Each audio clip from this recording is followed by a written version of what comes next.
Kaulaber, meron tayong ano dito, nasa 500 kilos. 500 kilos na fermented. Ito ano ngayon, unang araw ngayon sa drying. So, na-ferment siya ng 7 days.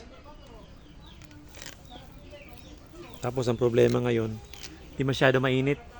Naulan pa. So, itong gagawin nyo para makintab yung ano nyo, yung beans ninyo. Lagi mong imimix ito.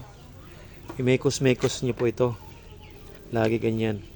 Minimix yan, yan o.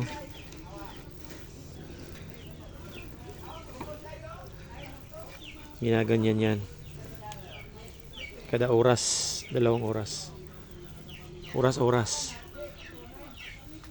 Para numipis yung ano niya. So, hindi na to hinuhugasan. May mga nagtatanong pagkatapos daw i-ferment, hinuhugasan po ba?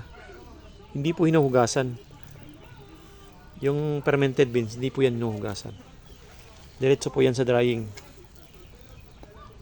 Yung muesli na na-ferment na. Po siya yung nag-ferment doon sa loob.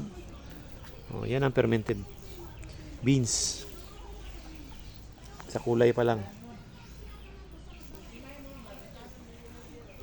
Lagi yung minimix yan habang basa pa. Minimix yan. Minimekos-mekos po yan. Habang basa pa. Dapat nakakamay, nakagloves po kayo. Yan.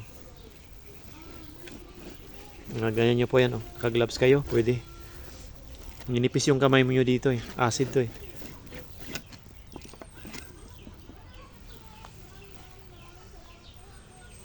So ito naman yung tuyo na. So may medyo konting puti. Kasi hindi nga maganda yung init. Hindi mo maiiwasan po yan. Pero may mga technique tayo dyan paano yan pakintabin.